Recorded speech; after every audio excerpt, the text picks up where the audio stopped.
Well, hi. Hello, hello. It's Joe. It's Ray. And it's hotter than hell. Let's go cruising. Oh, let's do.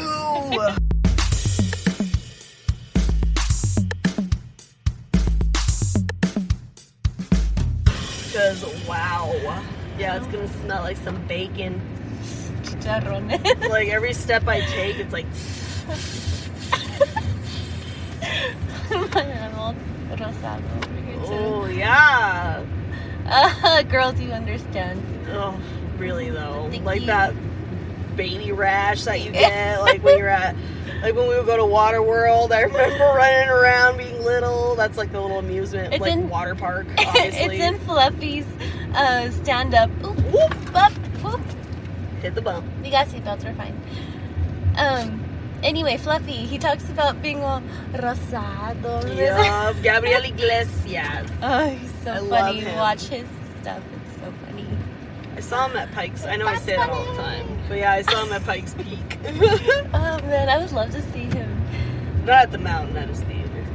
Well, a theater he was performing. Dude, how cool would it be if, like, we ran into Gabriel Iglesias? Like, That'd be awesome. in public somewhere. We'd be like, oh, my God. I would vibe immediately. Oh, man. Like, I'd be like, can we be bro. girls for a second? Can you, like, hang out with us with that voice for, like, 2 seconds? Just for 2 seconds. I would want him to be like, oh, my God, with me. Oh my god, I would love that. That'd be so awesome. Oh, man. If you guys haven't seen him, see him. He seems like such a sweetheart. Yeah, really, like a teddy bear. Yes. I'm sure he is. Oh, man. He's so Gabriel funny. Iglesias, if you ever hear this, we love you. We love you. We adore you and your family. Oh. Oh, I love it. Anyway. But yeah, it's been hot. Oh, God. We were just complaining about the rain, and now we're complaining about... I know.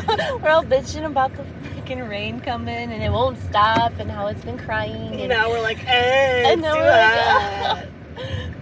Like, that's the thing. oh, it's so moist. That's the thing with us natives here. We can't decide. Like, We're just as bipolar as the weather. really, though. We're just never happy. That's the thing. That's human nature, unfortunately. Yeah, so... If you want to think of it that way, you know, it's human nature. Yeah, but that's where you gotta stay positive. Like today at work, I saw a lady with she had a really pretty smile, and she was on the phone the entire time, and I even got to check her out, but I felt like a creeper being like, you have a really nice smile. You know, like I know everyone says like, just say it, just be, make someone's day. I should have. I do understand the regret now, but in the moment when you're at a register, literally checking someone out, but I wasn't checking her out. I was just admiring her pretty smile. Oh, man. Like, you have a pretty smile. You owe $63.78. I mean, it worked on me, so. I guess. Oh, man. So today, we're still continuing our art section. This is my part 2 to Frida Kahlo. Yes. You guys want to talk about that? Because I can talk about that all day. Woof. Yeah. So what do you remember? Oh, man, a lot. This is recapping. We're recapping together. The most fresh thing that I can remember was her whale of a husband that she had. The elephant and the dove. Yes, that's it. The elephant of a husband. The elephant and the dove is And where I we don't mean left to off. offend. It's just more the weird relationship they had. By all means, it was their relationship. Do you? That's your relationship. I'm not judging, but I don't know. It didn't sound all that happy. Let's just say that. I mean, it wasn't, but they were madly in love, I guess. And that's what, I mean... It's like me and donuts. I madly love donuts. It doesn't mean I can just live on them. When it came down to it, though... Comparing it to a donut.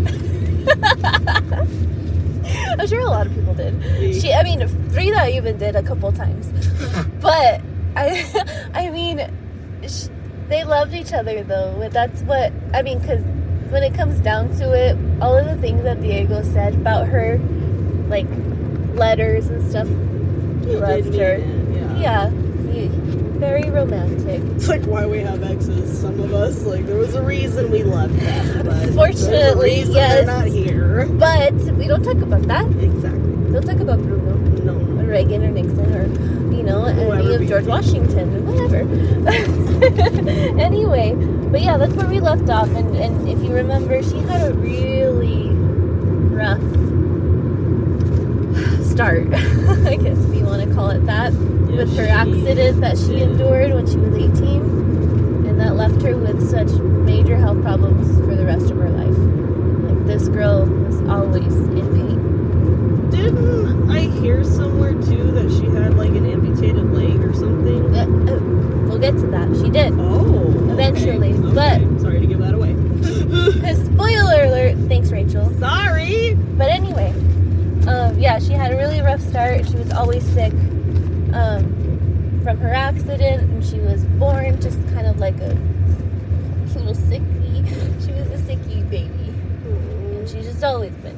She had a lot unfortunately. of medical problems. But it didn't let her stop her from doing what she did, you know, like with all of her art. Yeah, she thrived, man. If she wanted to be something, she was going to be it. She made a name for herself. 100% believe if she was going to, like, had she not been in that accident and she pursued her dream as a physician, that she would have went balls to the wall for that, too.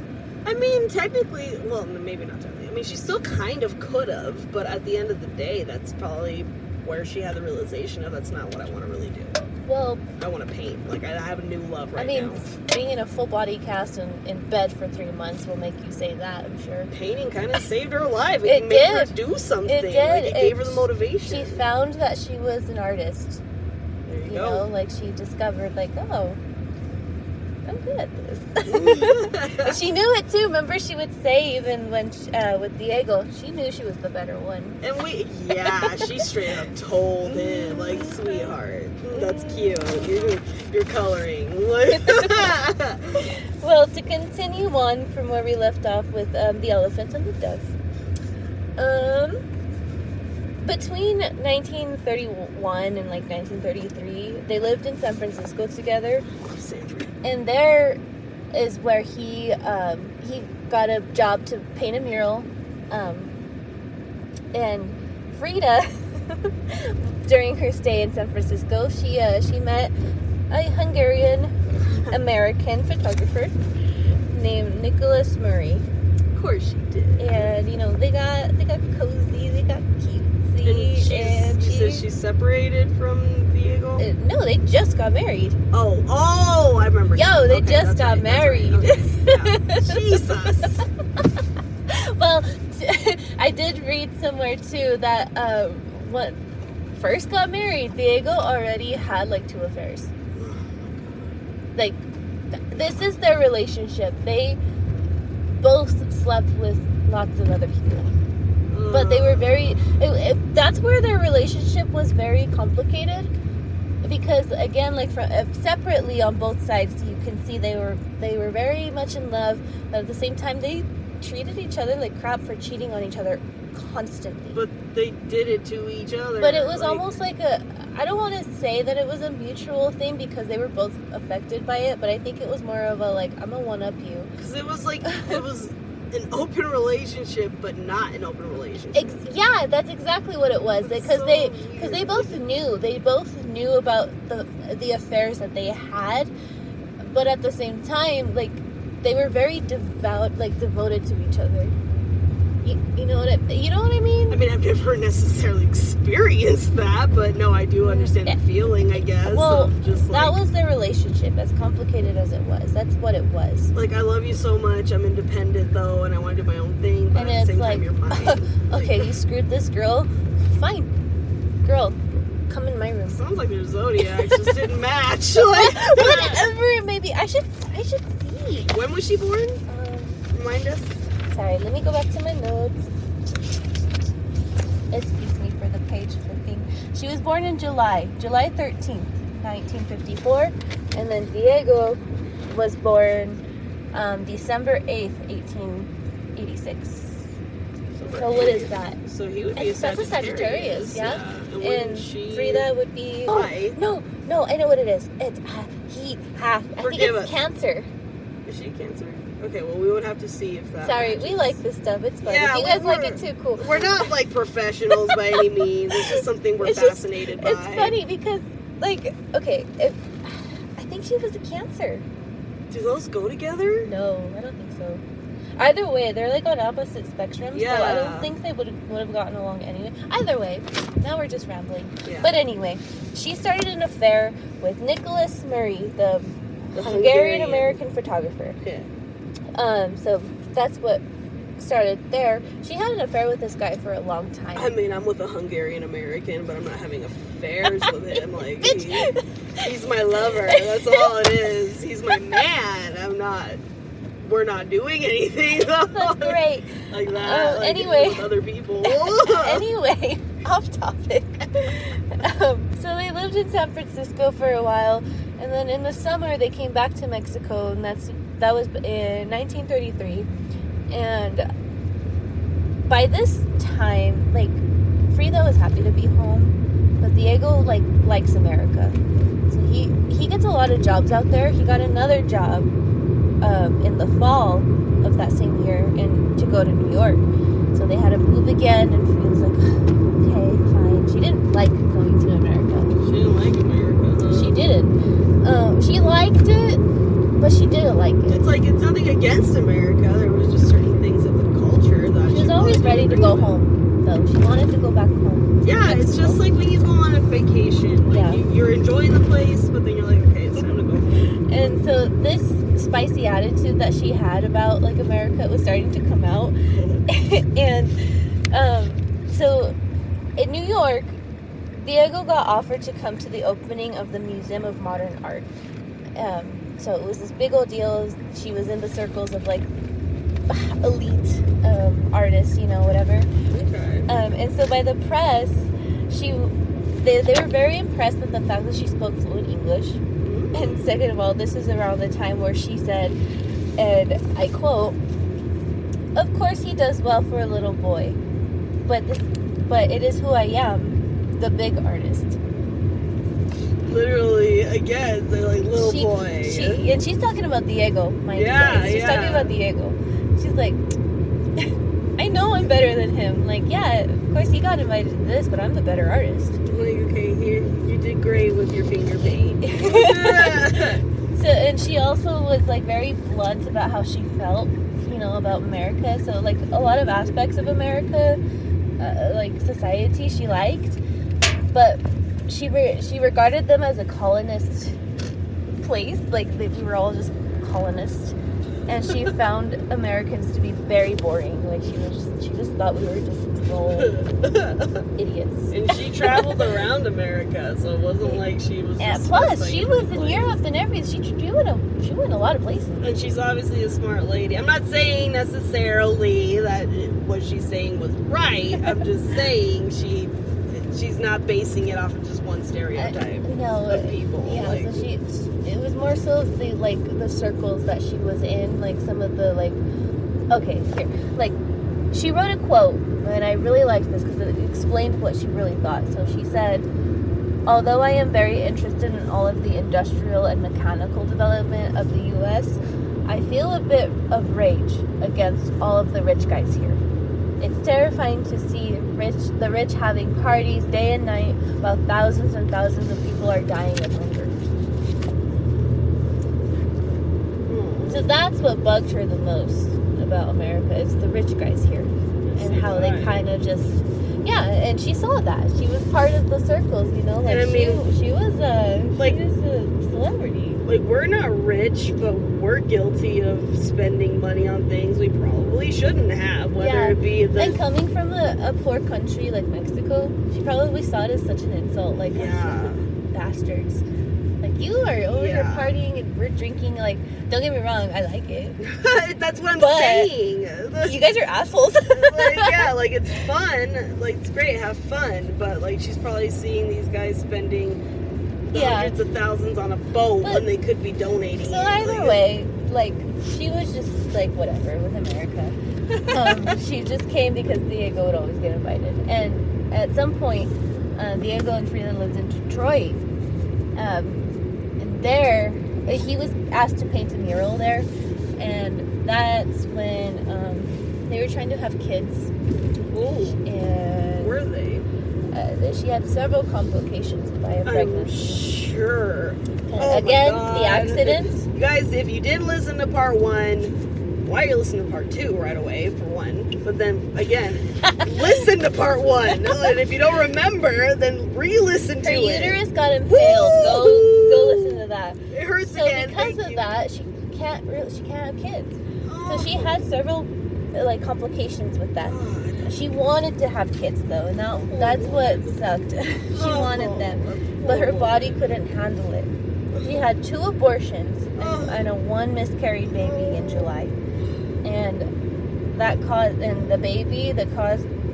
it caused a very serious hemorrhage. So she was hospitalized for 2 weeks. I'm in pain for her. And then after all of that she endured from her failed pregnancies, 3 months later her mom dies. Oh no! Yeah, and all she wants to do is go back home.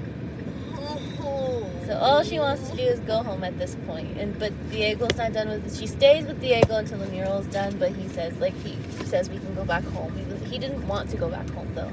He wanted to stay in America. Like your mother-in-law just passed, and oh my God. Your wife just lost 3 children and then her mother. Yeah, like oh my God. Yeah, so they kind of like that was when the marriage started kind of becoming strained. I'm sure. From all of that. But like he was trying to be supportive, so he let her come home, and when they came home, He let her. He's trying to be supportive. He let her. Oh my God. Continue, Let me please. rephrase that. They came home back to Mexico together. Okay. And they both got a house in San Angel. And it was a 2-section joint house. And it was joined by a bridge. I don't know if you've seen it. Oh, yeah. But they look like 2 condos. And they're like 2-story. And then on the top, you can see a bridge. And that's what connects the houses. They're like 2 rectangles. And that was their house. Frida had the painted blue side, and Diego had the pink and white side. So they had their own little houses separated from each other, but it was still conjoined. I wonder why, ironically. Like, literally a symbol of their relationship. Yeah, like... That's what I saw it as. Like, That's funny. it was literally, like... So that's where they lived. And this bohemian residence, is what they called it, became a very important meeting place for a lot of artists and political activists all over. So this house was always bumping with some, like, somebody was coming over, and like they were very popular. They had a lot of connections with Diego mostly, and she was just like vibing with like whoever, going with the flow. Yeah, like big names would come into their house and stuff, and she would just be like, okay, She's like, all right, you know, like whatever. Like, nice to meet you. She got her name out there too, you know. So this fool. So okay, like we've been rambling about about their relationship and how it's not faithful or anything like that. But they knew. It was an open relationship to an extent. And but this one time in 1935, Frida caught Diego with her sister Cristina. Now Cristina was staying with them with her 2 kids. And Frida, I think, was out with the kids probably. Came back and he was with Cristina. She caught him in the act. Yeah. Oh my God. So that on top of everything else she's already endured. Now. Yeah. So that she took that as a like, hey, that was way below the belt, dude. Like I know about all of your affairs, but it's one thing with that. But my sister, yeah. So she was and then I'd punch my sister. So that happened, and it made things worse. They didn't do anything about it at this point, but you know, obviously it made things way worse. And then between 1937 and 1939, Diego and Frida offered their home to a former Soviet leader, Leon Trotsky. Okay. And his wife. Here you go. I don't know if you guys know who that is. Do you know who that is? Not really. Me neither. He was obviously a communist. He was from the Soviet, and he was like one of the rebels in Russia. Okay. So he was a criminal, and they let him stay up in Mexico. That's where he was hiding out. I didn't. Obviously, I'm talking about Frida, so I didn't do too much about like Trotsky, but that's along the lines. He was hiding out. He was wanted. Okay. So that's why. Okay. By the Russian Soviets. Yeah. So he's living there with the wife. And during that time, Frida decides, like, and mind you, Chavsky and Diego were friends. Like, they were friends for a long time, so that's why he was staying there, because of him and Diego. They're buddies. But Frida decided, like, no. Let me one up ya. Hey, sexy grandpa. Oh, no. No offense, he was old. So she had an affair with him. Oh, God. On and off. Not long after that, Diego finally filed for divorce in 1939. He filed. Yeah, he filed it. And I honestly think she did that because of the Christina thing. I think she was trying to hurt, and it obviously affected him because he was very affected enough when he found out they were sleeping together. He decided to file for divorce. Again, I don't know. It was a very weird, complicated relationship. It's a spiteful relationship. But, so he filed for divorce, and they remained friendly, though. Like, they were still friends after the divorce. It wasn't like... Each other. They still loved each other a lot. And that's what most likely caused the divorce, was because of, like, all of the infidelities that they both did to each other. Then... after a while, as cool as they probably claimed, like, they knew about it, as cool as they played it, it still got to them. It still hurt. Just stressful putting myself in her shoes. Like, right? Though? That's like, what I'm stressed about. So, she's in pain. Like, yeah. So, okay, so this poor lady. And keep in mind, after the whole thing with Christina, she still has a decent relationship with Christina. And she didn't blame her for it. Yeah. Well, Diego was probably the one who charmed her. Well, that's how big of a person she kind of was trying to be. At least, like, with her sister. That'd be hard for me, though. But, so after the divorce, Frida decided to move back to her childhood home. And the home where she grew up, and it's a museum now. Ooh. You can go to it. Kind of like Beethoven. Yeah, it is. Just like Beethoven. It's La Casa Azul. And during this time, Frida had a very productive time for her paintings. Okay. So she produced a lot of paintings, and she was trying to be more independent, trying to fade away from just being Diego's wife, who can paint. She was trying to make a name for herself as an artist, as Frida. Nice. And so a lot of these ride on his coattails anymore. yeah. Like, you know what? No. So that's what she was doing. Man, she did it. And she would paint on large canvases, and she adapted more of a sophisticated technique, like limiting graphic details, the blood, organs, and her other feels. Yeah. Which wasn't bad by any means, but I think she was just trying a new style. And she also produced, like, quarter-length portraits. And some of these were her most famous pieces that people recognize now today, is when she produced it during this time. Okay. So the two Fridas. That one I know. Yes, yeah. I was going to say, that one's very popular. And that one was painted in 1939. The two Fridas are of her, and she's sitting in these chairs, and she's, like, facing each other. But they're jointed with a heart. Yeah. And one, she's, like, dressed in, like, a suit, and the other one, she's dressed, I think it, like... It's not in my Spanish, like, textbooks, ironically. Yeah, and the other Frida's in the dress. I think it represents, like, her two, like, not two, but just two parts of herself. Yeah. I think that's what she was... I would agree. ...reflecting on, is, like, her two counterparts. Mm-hmm. Which I can relate. Yeah. I love that painting. That one's a really popular one. Another one she painted was The Wounded Table, and that one was painted in 1940. That painting, I'm trying to picture it in my head because I saw it. Anyway, this painting, unfortunately, has been lost. Oh. No one knows where it is. Fortunately, we have pictures of it, so we still see what the painting is, but the painting itself is gone. It's been lost. God. Yeah, it's been lost for a long time. Well, whoever has it, I'm sure, is very thrilled. Bastards.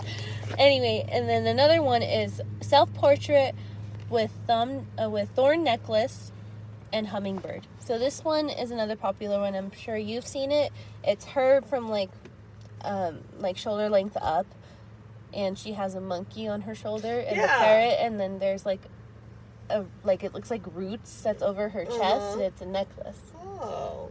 And then there's a hummingbird like on the other side of her too. That's what that painting is. Okay. And that one was also in 1940. A lot of people think that painting represents how she feels, or like what she was going through after the divorce. And not long after the divorce, ironically, she went to San Francisco for a brief thing, and she was trying to meet up with Nicholas, the American-Hungarian photographer. Her love affair that she's had for years and years. He dumped her. He broke up with her. He was going to get married to somebody else. So he can't catch a break. So he had to end the relationship, and so that broke her heart a little bit because it was her boyfriend. Again, she was still married to Diego during the whole thing, but that was one of her. That's her thing, but it that was still her main side piece, and so she was very upset when they broke up. So a lot of people think that self-portrait is a representation from both breakups. Oh wow! Yeah. So it's a very interesting painting, and I can see that. You know, being someone who recovered from a very bad breakup. I don't care what anyone says. That was really hard for me. Anybody who's gone through traumatic breakups can understand. Yeah, especially if it was somebody that you were just, like, madly in love with. Yeah. It hurts. And I can see it in the painting, like, with the roots over her chest and, like, the animals around her, you know. I don't know. We don't know what was inside her brain when she painted it exactly, but it's a pretty good idea of how she felt. Yeah. Very trapped, very tragic, sad, but like trying to recover from it, you know, trying to be. I feel beat up. Yeah, but you don't want to turn your back on yourself. You know what I mean? 100%, dude. Like 100%. So that one has a lot of her paintings does that too. And like I said, I mean, any artist especially is gonna be able to connect with that and relate to that. This next painting has a lot of people kind of like stop and think and look at it, is the one called Cropped Hair, and that was also in 1940. And this painting is her in a chair in a suit, and she has scissors in her hand. I can't remember which hand, but it's, mind you, it's on her lap, but the pointed edge of the scissors are kind of at her, like towards her part, towards her kitty area, towards her privates, yes. her region, her goods. So that is a very key thing of the painting. And she had just cut her hair, so all of her hair is short, and there's strands of hair all over, all around her. Which she did do that. She actually did that. She chopped her hair off after the divorce and the breakup and stuff. So she kind of went through a phase, like we all do. Like we dye our hair. Cut her hair. I don't know. I did it. Yeah, you go through something. I got a tattoo. Yeah, so she decided to cut all of her hair off. And in that painting, a lot of people, you know, like, see the painting and they try to think of what it means, just like the last one. And a lot of them were thinking that it was from her, like, the breakup and just how she was reacting to it, what she did, like her like, F it stage, you know what? What about did she do one when she lost her baby? Yeah, she did one when she lost her baby as well. Again, she paints what she feels, and the baby one is very, very dark, very graphic. It's very, very sad, and she painted her baby. I think she's in a hospital bed. Sorry, I'm trying to picture from memory. She's in a hospital bed, and I think like there's just everything around her, and then there's her baby. It's almost chaotic looking, like a nightmare. I'm sure it was for her. Like looking at that painting, it would look like a scene from a nightmare. Just a lot of things going on. It's very, very sad. That poor woman. Very sad. So a lot of things, and just like the cropped hair, like I was just talking about. In the picture itself sounds so simple. It's just her sitting with scissors with cut hair, and hair's all over the place. Like when you look at it, it's like she's going through something. Yeah. Yeah. She's going through a lot. Yeah. Oh, God. And so in August 12th, 1940, Leon Trotsky was assassinated. Oh, wow. In Mexico. He got shot down, and for a brief period, Frida was suspected of being involved. Especially since it was stated that she knew who the killer was. She knew the murderer. Why would you announce that? I didn't look into it too far to like see who it was or anything like that. So that would have been just another hole. But she was arrested and held for 2 days with her sister Christina, especially because after the divorce, Trotsky and his wife moved with her to the La Casa Azul. Yeah. I said the twice. So with that, she was held for a little bit. Luckily, everything was fine. It was resolved. They worked it out. Yeah. So the following months, sorry. that's when she went to San Francisco, and that's when Nicholas broke up with her. So while she was in San Francisco, she was there for medical treatment, and one of the treatment was because she had back pain and she had a fungal infection in her hand. Oh my God! Yeah. From what? It didn't say from what, but her back pain was obviously from the wreck and everything. She had forever back pain from that. The infection on her hand, I don't know where that came from. But it kind of started, whatever. And this poor bitch, I even wrote that, this poor bitch had toes missing from gangrene on one of her feet. God, it just gets worse and worse. And her fragile health was increasingly declining, especially from her heavy consumption of alcohol. I don't blame her. It was making it worse, though. I get it, but I don't blame her. That's not the answer for your body. I'm not saying it is. Nobody, by all means, I'm not saying it is. But after all I just talked about before her issues, especially in that that's why time, she was drinking, and now you're adding the issues onto it. I'm not trying bad, to. very bad. I'm not encouraging it. I'm just saying the poor woman needed to feel some numbness. So while she was in San Francisco, she began a relationship with an art dealer. So she moved on pretty quick. Okay. And this guy, which apparently she's not in that much pain. She's numbing it again. Yeah. So this guy, his name is Hans Bergerin. Sorry, I think that's what his Bergerin. Bergerin? Bergerin. I don't know. I'm sorry. And she also reconciled with Diego. Like I said, after the divorce, they were still friendly with each other. They were still very civil. Involved with each other. So, like, even though they got divorced, they still, like, saw each other and talked all the time. Really? Like, I don't know. Again, whatever. Leading up to that, they were still talking. And because they were still talking, they got remarried in December on the 8th in 1940. Is that his birthday? It is. They got married on his birthday. I didn't even realize that. What?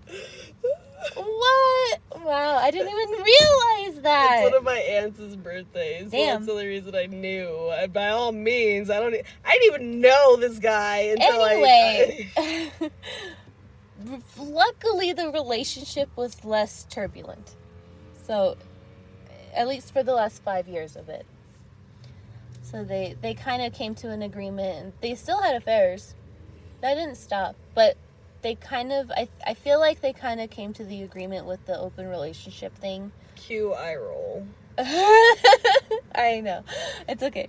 But again, that's their relationship. At least they agreed. But either way, they were better for each other this go around. They tried better for each other. At least they tried. They came to mutual decisions. Yeah.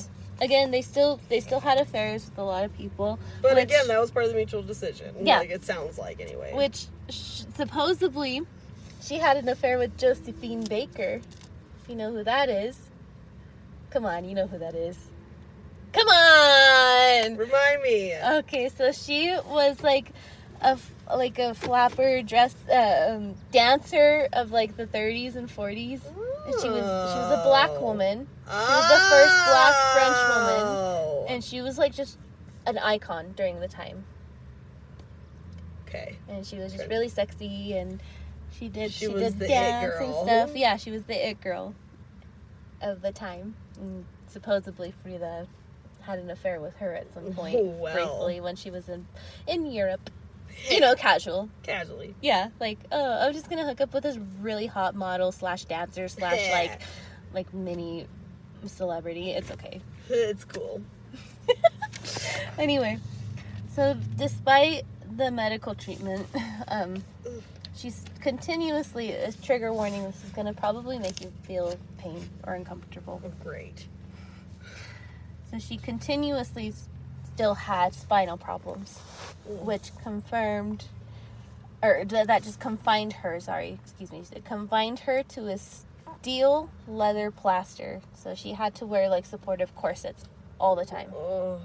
And it verified of like steel leather plaster, whatever. She was always confined again. So she was back in that corset all the time. And she had like about 28 separate corsets, supportive corsets, and all of them were just as painful. And she experienced pain in her legs, both legs. So both legs were always just tired and weak. She had chronic pain in her hand from the infection, and she was also treated for syphilis. Oh no! We all know why. We sure do. And in 1941, her father died, and that plummeted her into a severe depression because, like I have said in part 1, she was very, very close to her father. So that was it. She was done. She was done. Her one and only person that she loved the most in this world was gone. Jesus. So she was very, very depressed, and all of this made her more like confined in her house. So yeah, dude, this is heavy. But luckily, in her house, at least she tried to make it a sanctuary. Okay. She wasn't just hiding and shutting herself out and to be in the dark. She was shutting herself out because she was just like, I'm done. I'm done. Just don't talk to me. I just want to stay here. But like Casa Azul was her sanctuary, so she made it into like a fabulous garden. There was gardens, like if you've seen the house, it has like a courtyard in the middle. Ooh. It's a very cool house. It surrounds the whole thing, so in the middle there's a courtyard, and that's where she had all of her plants from the 2 levels too. So the top had like plants hanging down. It looked like a little mini jungle. Okay. Inside. And she always had pets, like monkeys, spider monkeys, the Zolo dogs and parrots. She always had an animal. She loved animals. Heck yeah. So those were always around her. Hence the monkey that you would see on her. That was her pet. Aww. And she always had company over still. Like she still always had like somebody coming over. Somebody like from the artist world or like the activist world. Like she always had somebody coming over. So she was always inviting people, but she just stayed at home. Okay. So that was her life for a long time. And like by the mid 1940s, she couldn't stand or walk any longer. Oh. Like it was very hard for her to stay up. And they tried to do surgery for it, but it failed. Oh. And it only confined her to her bed once again. Oh. Oh, this is so heavy, man. Yeah, she had it rough. And I just want to say, she had it rough. And her paintings tell that story. Yeah. That's why she's so famous. And if you don't know her like Kyle did, know her. She had it rough. Like, I knew about her at first, and then I did, like, but little this is research all on a whole going different level. This is hitting so much differently. So during this time, all she can do was paint. So she painted. Okay, so these couple paintings that I'm going to talk about, again, for me, they make me feel pain. Like I I don't know what it is about Frida, but when I look at her paintings, like, my body hurts. Or, like, thinking about her life, writing this stuff was making my body hurt. Like, it makes me hurt. I'm hurting. So, one of the most popular paintings that she painted during this time was in 1944, and it's called The Broken Column. This one speaks so many levels to me. So this one, it's a self-portrait of her, and it's like from her abdomen up, and it's her, and her inside is open, and you see just a steel like brace, and it's inside her though. It's kind of like she turned her spine into the metal. Oh my god. And the ribs are like the curves of the corset, but that are also metal. And there's like I think a vine, like a thorny vine going up it too. Like, very, very painful. And that's what she felt all the time. So much symbolism. In her back and everything. And then she paints tears in her eyes, and her hair's down too, and she's just standing. How much pain she's in literal pain. Like, that painting is very hard to... It's very hard for me to look at it for a long period of time, but it makes me feel so many things, so, like, you have to look at it. It's hard for me to, like, I'm picturing it, and oh my god. Yeah, that one, look that one up. That one is like it strikes you. I'm so sorry with any of you that have to deal with this type of pain. Like, oh my for sure. god, I wish you the best. Like, I hope it gets fixed. So I just pulled up a picture of the broken column. Is it going? Yeah.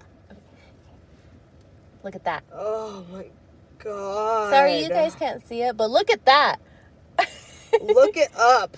Because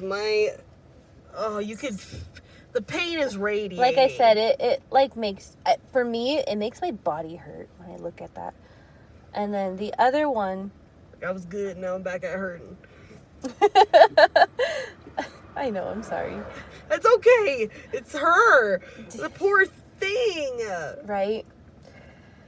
Really bad. So the other painting is called Without Hope, and this one's kind of just the name. Yeah, look at the painting with that one. So this one is she's lying in bed. She's obviously confined, and she has like this. She has something in her mouth, and from it, it's from above her, and it's like on an easel. And it's just like... Is it coming out or in? I don't know if it's coming out or in. But it literally looks like food you would eat. And I don't know, it's weird. Kind of, yeah. But again... I see mostly, yeah, but... It's... Ooh. You guys gotta... Okay, so... You gotta Google and see what we mean. So Without Hope was made because of all of her surgeries she had. Oh. She portrays... the portrait as what she considers as force feeding. Oh, so it's going into her. Yeah. Oy. So the wood thing is supposed to be like a holder, like, or a funnel, and it's like funneling into her mouth, and it's like, oh my god. Yeah. So probably demeaning to her. And all in all, Without Hope is supposed to represent that she was unable to control the situation, hence why she's confined into her bed. And the situation seems to be without hope. Oh, God. Yeah. So that was another one. Again, she's just painting what she's feeling. That's what hurts. Why I think she was so, like, people saw her stuff and thought it was just so good, because they felt it probably. It was like a representation. Yeah. Yeah. Paintings are supposed to, well, I guess, they're supposed to make you think. Like, when I go to an art museum, I want to think about it. I don't want to just necessarily see a bowl of fruit and think it's a bowl of fruit. Exactly. Like, there's more to it. I'm sure the person painting it, they'll probably just paint a bowl of fruit. But still. So, the other one I want to talk about is called Tree of Hope, Stand Fast. And that one was painted in 1946. And this is what it is. And she's sitting in a chair, and she's holding her brace, like her back brace. And behind her is what looks like her lying on a hospital bed with her, like, with slashes on her back. Oh my god. And behind her is a night and day scene. So literally half of the painting is divided, and one side is at night and one side is in the morning, or the day. In the day, she probably feels all that pain in her back, and then at night, she's able to paint. Because right in the middle is where it's divided. Where she's sitting with her brace is she's sitting in the night side. And the other side where she's laying, her head is on the sun side. So like you just said, it might be this how she feels during the day, but at night she can dream whatever she wants. Or that especially can transition to the representation of, like, my life was day and night. Now it feels like a bunch of constant pain. That too. Before, I was free. I didn't have to worry about that. Like, oh. Look at her making us talk. Jesus. Making us inquire about her pain. Oh, and then, so this other one that was painted during this time is called The Wounded Deer. And that one was also painted in 1946. And this one, so this one represents her physical and emotional suffering. So I'm going to have Rachel look at it. Oh. So this one, I'm sorry. So this one, rip me apart. She paints herself. It's the head of herself, and she's painted on a deer.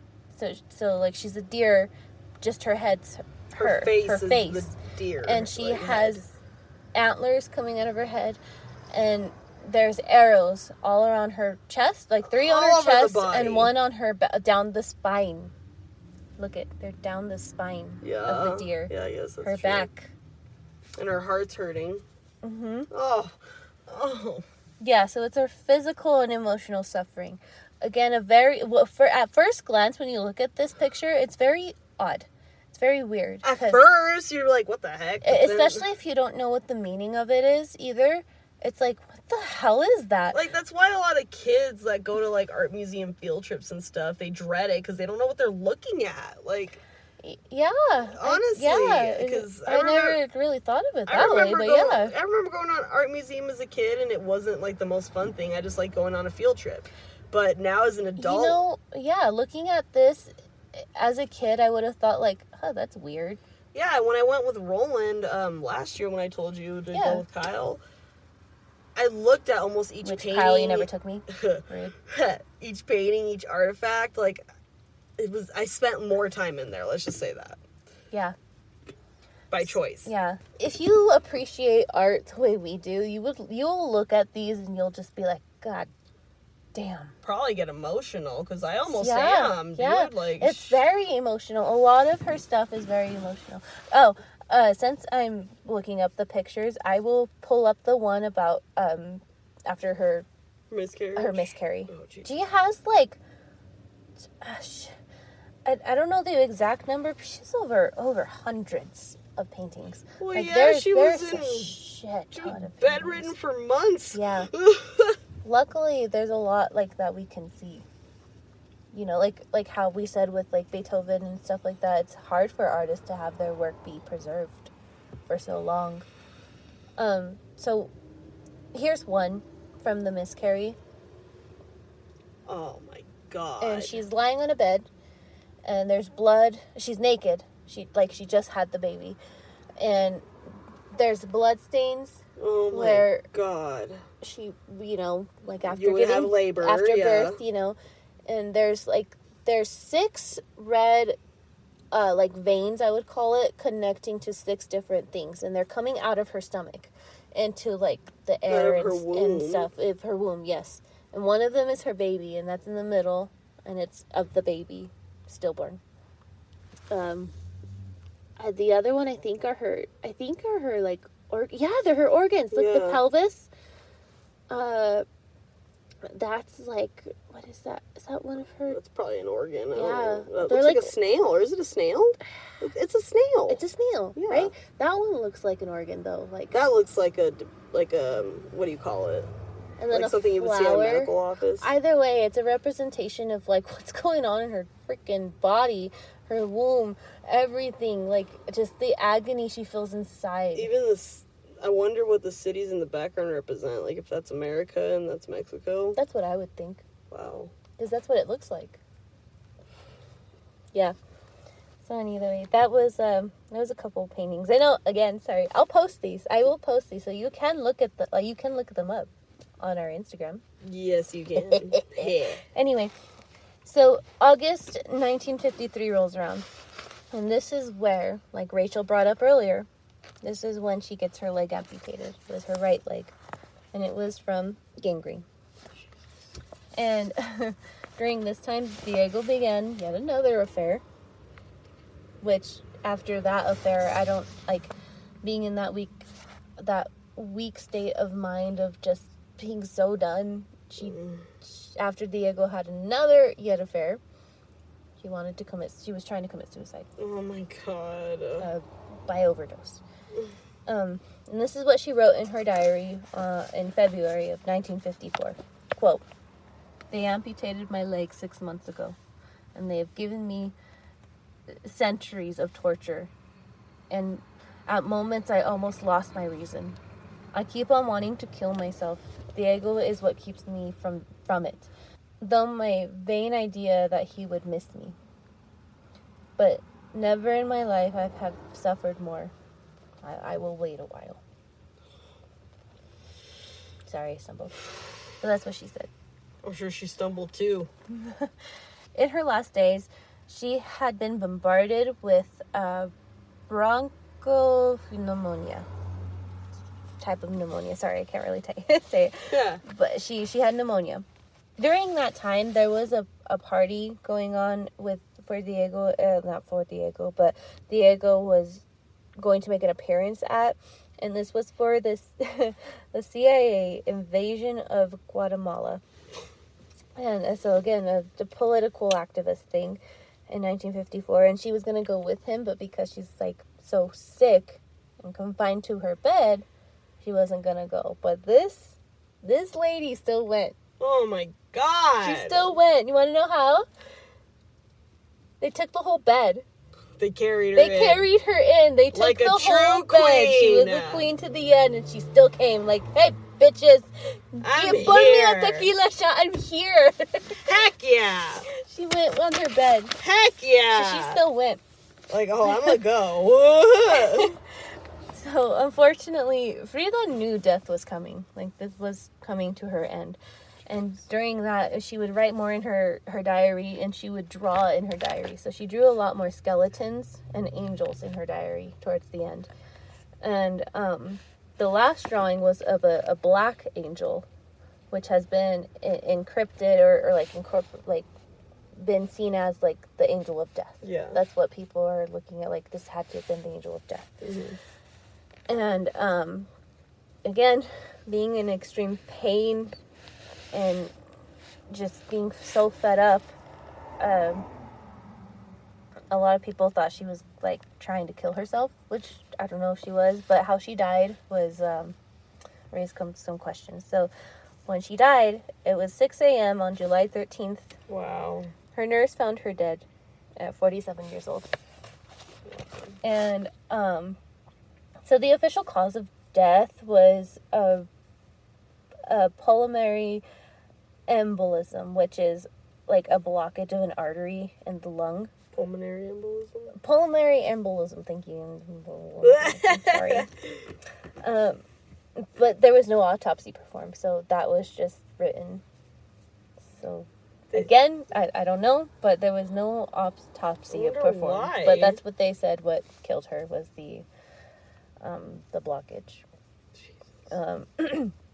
But it's very argued that she committed suicide. And the nurse would count Frida's painkillers before bed and stuff. And she claims that she took more than she was prescribed. So she was prescribed to take 7. She counted and she said, throughout Frida, the day? I think probably for the day. Like the cap.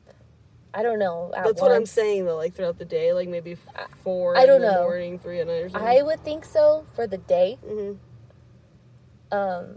But what she took? She took 11.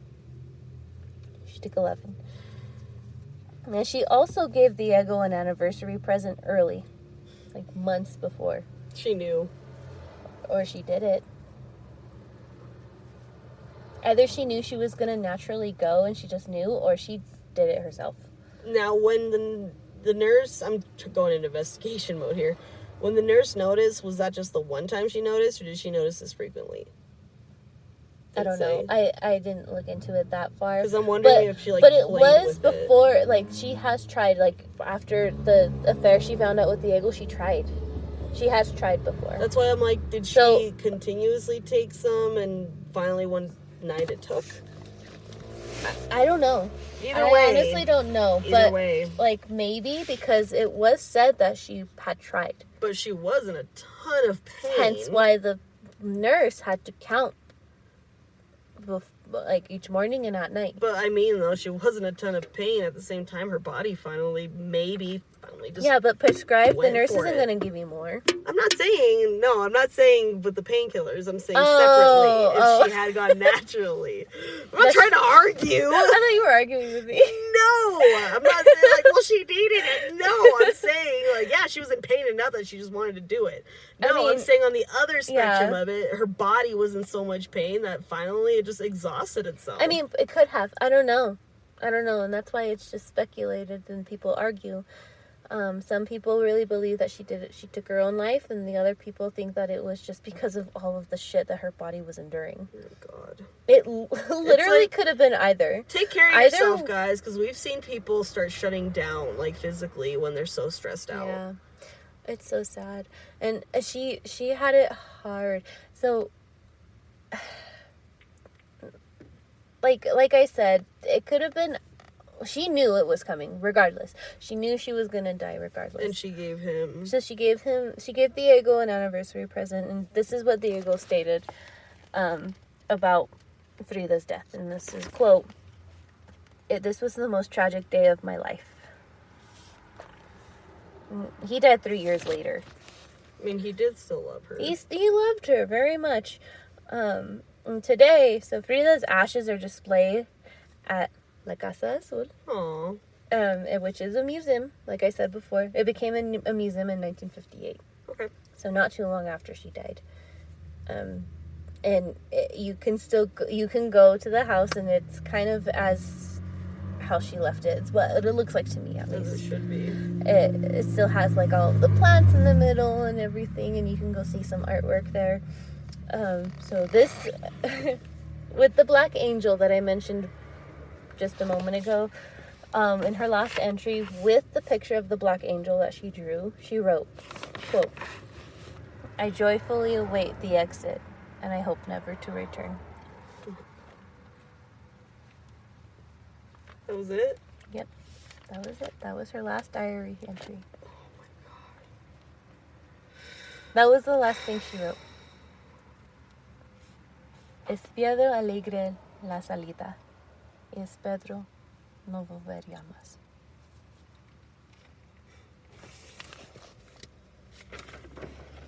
Wow, what an impact. Yeah, that was her last entry. So, going on to it with Frida, again, she was a very amazing artist. And today, she is a major, major icon today. She's everywhere. You saw her everywhere when we were in San Diego. Again, if you don't know her, like Kyle, he saw her stuff, but he didn't know what it was. And that's what's unfortunate. A lot of people see her stuff, and they're like, yeah, I know. Either you know her by name, or you're like, yeah, I've seen that. See, I didn't know the detail. I just knew of her in school, and I knew of her just in outings. Yeah. But I didn't know of her. Thanks. And so, the Tate Modern considers her as, quote, one of the most significant artists of the 20th century. And an art historian, Elizabeth Bakewell, said, "She is one of Mexico's most important 20th century figures." I would agree. Again, she is a major icon. In general. She had the popularity of her, like, there was a long period where they were trying to make a movie about her. This was very interesting. I'm sure you've seen it. I don't know. Have you seen it? Frida? Yeah. With Selma? Yeah. It's been years, but... Yeah, I love that movie. Yeah, she did great. Good ass. Ooh, she was determined to do that lady justice. She was. She did so good. It's such a good movie. It's simply called Frida. And it came out in 2002. Right. A woman named Hayden Herrera, she is an American author and a historian. And her book, Frida, a biography of Frida Kahlo's life, showed a lot of light to the artist. So a lot of the information that I told you and a lot of the information the movie is from her. Again, I got it from Wikipedia as well as other sources, but her biography about Frida was the most accurate. Wow. Of her life, and it went more into detail, like of what I just said, of like her surgeries, Diego, all of the people she knew. Like she knew a lot more than what I just named in her life. She knew a lot more people. Like, I just picked a handful. She knew a lot. Yeah, we could go for days, I'm sure, about She was in a lot of circles. So, like, it goes into that as well. And the movie Frida in 2002 was based on the biography. Yeah. So, a lot of it was held true to the biography. Good. As someone who watched it, they did a really good job. And it stars Salma Hayek as Frida. Alfred Molina, he plays Diego. Jeffrey Rush, Pirates of the Caribbean, wow. Captain Barbosa, plays Leon Trotsky. Naturally. And even Antonio Banderas and Ashley Judd make an appearance. Heck yeah. So they're in it as well. Frida, so like I said, the movie was trying to be like in production for a long time, and Selma caught wind of it, and she wanted to be it. She was like, she no. Was it. She wanted to be part of it. She wanted to do it just like, no. She was like, So That's she advocated the movie herself. So she was trying. So she asked all of she hunted down Alfred Molina, and she was trying to get him to be Diego. She was like, you'd be perfect. Which he did. He did a good job. Okay.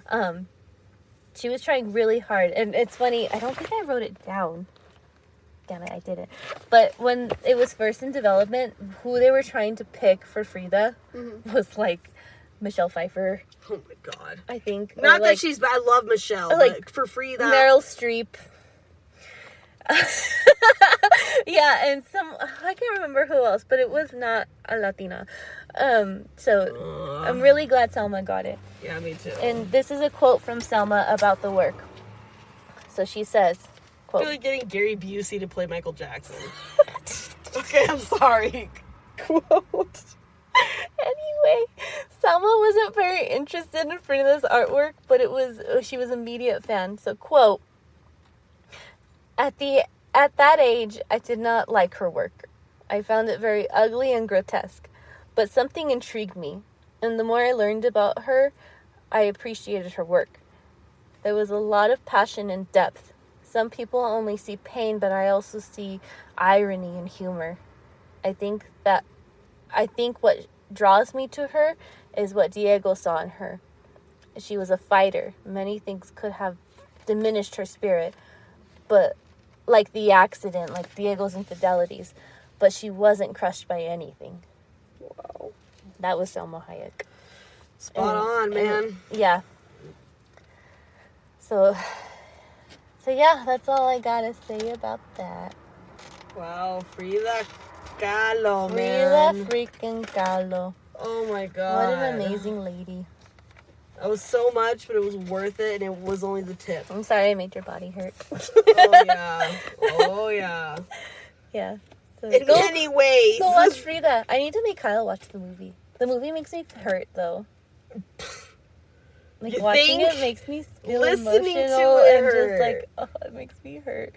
Oh my god. It's such a good movie. Watch it. If you want to know about Frida, watch it and learn, and then go in the library and look her up and stuff. Yeah. So. But yeah, on that note, is your body hurt enough to take another cruise? Oh man, I got Back that. home? I got that 1,000-mile stare, but I'll do it. So, yeah, viva la Frida. Viva Frida, man. Strong woman, for sure. But anyway, next week, what's next week? I think Roots. We're going back to roots, I right? think we're going back to roots. We're going back with Rachel. She's going to take us back with some roots. I'm excited. My roots and a little bit of information about another tragic event that happened in those roots. So she's going to bring it back dark again. It has a lot, like it has a connection with my family, and I have to talk a little more with my family about some details because I don't want to necessarily speculate. But it's still fun. Still fun. But yeah, I'm sure there'll be heavy parts, but not like that. Yeah. Jesus. I'm excited. And if it is, I'm sorry, but wow. Yeah, I'm sorry. Oh, no, sorry. Don't sorry, be. sorry, no, sorry. Don't be at all. No, wow. Hi. The dog just came up and said hi. Okay, we're going to go to cruise back home then. Alrighty. Well, you can listen to us on YouTube at Let's Go Cruising Podcast with Jel and Ray. And then you can email us at letsgocruisingpodcast@gmail.com. You can also follow us and like us and share us on Instagram at Let's Go Cruising Podcast. Again, you might have to look us up as Jel and Ray. Yeah. Just in case. JELRAE. Exactly. All right. Bye. Bye.